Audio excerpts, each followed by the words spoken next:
liberty is the most expensive commodity in the world today. We have it only because we are willing and able to pay the price for preserving it against communist aggression. One big symbol of our willingness is SHAPE headquarters outside Paris, France, the supreme headquarters of the Allied powers in Europe. It was dedicated by General Dwight D. Eisenhower on July the 30th, 1951. In all history, this is the first time that an Allied headquarters has been set up in peace, to preserve the peace and not to wage war. This headquarters has a motto. It sums up the purpose of the 14 nations that are committed to the fight for world freedom. Translated, it says, vigilance is the price of liberty. We are paying a large share of that price. Part of our share of vigilance is being borne by our women, future wives and mothers who today are willing to share the cost of the freedom they and their children will enjoy tomorrow. In every branch of the service, they are carrying on some of our highest traditions. Those traditions started when liberty was a brand new idea. In 1777, Molly Pitcher fought for freedom at the Battle of Monmouth. Her name appears in the records of the Continental Army. Between the states, errands of mercy brought other American women to the sides of other American fighting men.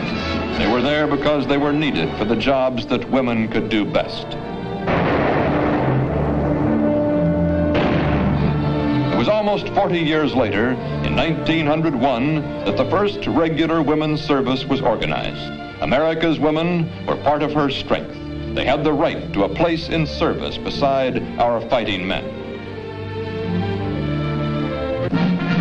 They took that place in World War I. In step with tradition, they were very much in style with the spirited thinking of the times. The tall young man is Franklin Roosevelt, Assistant Secretary of the Navy. War was primarily a man's business, but liberty was everybody's business. If it was a woman's world too, it was also their world war. In those days, there were enough men to meet our military needs, but there were jobs in service for women who wanted them. Women shared in the victory and the honors that followed. To some of these women, General Pershing presented his thanks in person. Perhaps he realized that he was taking a picture of the future. It was a different kind of a world in 1940, when Secretary Stimson drew the first draft number, and we faced a different kind of war. This was a national emergency. No nation on earth could draft enough men to win a total war. American women were ready with the answer.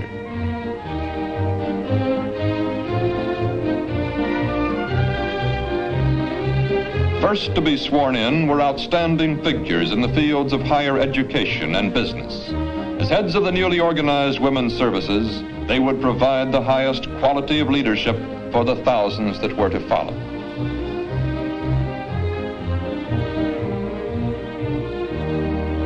And they did follow.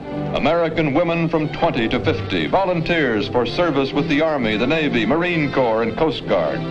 Pride and patriotism played a part in their decisions to enlist, but for many of them, there were deeper, more personal reasons. This mother enlisted with the Coast Guard to replace her son who died winning the Congressional Medal of Honor. Another mother enlisted at the same time and in the same service as her 19-year-old son. For other women, there were other reasons. Whatever they may have been, the women were there. It was a woman's world too, in peace or war. Behind these women were heroic traditions. In front of them was a tremendous task. Wax, waves, spars, women Marines, nurses, dietitians, therapists. This was an all-out war that knew no boundaries. Every one of them was needed for a job that would help to win the war. No overnight miracle produced the women's services. It took more than a well-tailored uniform to change an American girl into an American servicewoman. It took study, perseverance, courage, and hard work. It took a willingness to learn new discipline and new skills. Whatever it took, these women had it. World War II was a mechanized war, but winning it still depended on spirited human endeavor. pride and the courage of conviction were to characterize the activities of 300,000 American servicewomen during World War II.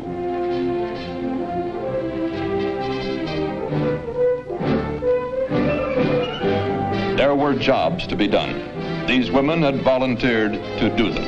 At home or on duty assignments that carried them around the world, they proved themselves worthy of the traditions behind them and equal to whatever tasks were ahead of them.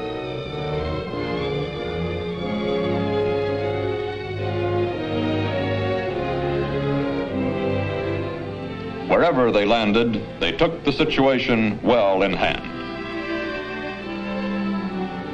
Many of them, like these nurses at Anzio, came in while the guns were still hot.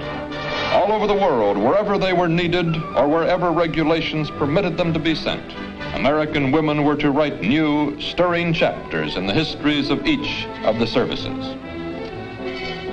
We were short of fighting men in World War II. We needed those men at the front for the jobs that only men could do.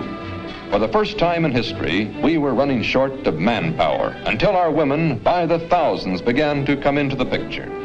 It was a women's war, too, and as the need became acute, more and more of them came in to learn the skills which enabled them to take over more and more jobs. We needed women for the jobs that women can do as well as men, and we needed them for the jobs that women can do best.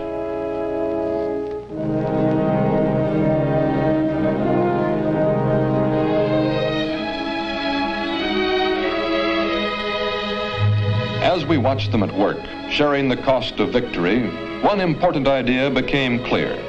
Women in service were part of our military picture, an essential part of our strength to fight for what we believe in.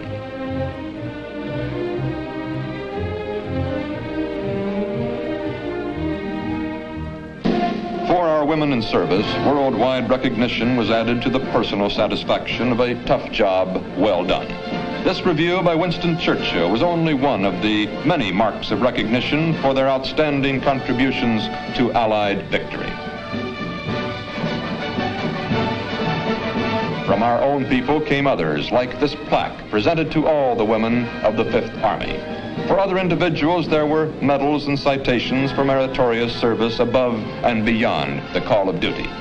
At home and abroad, the conduct of our service women was in keeping with our finest military traditions. One of the lessons of World War II was that women were indispensable to our military establishment in war or peace. After World War II, the Department of Defense under Secretary Forrestal brought all the services under unified command. When the Air Force was created, women in the Air Force took their places alongside the women of the Army, Navy, and Marines.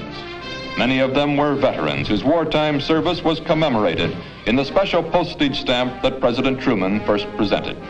American women had fought for freedom. They would fight to retain it. The women's services were up to date and here to stay. Today, in 14 countries and territories, American service women are on guard at the sides of our fighting men. Carefully selected for character and intelligence, they are there because we need them to fulfill our commitments to the cause of world peace. At home or overseas, we cannot pay our share of the cost of liberty with our manpower alone. Today, armed vigilance must back every truce in the war between freedom and slavery. When one of those truces was signed at Panmunjom, Korea, the promise of lasting peace was still a promise for the future. Military strength is still the only practical answer to the menace of communism.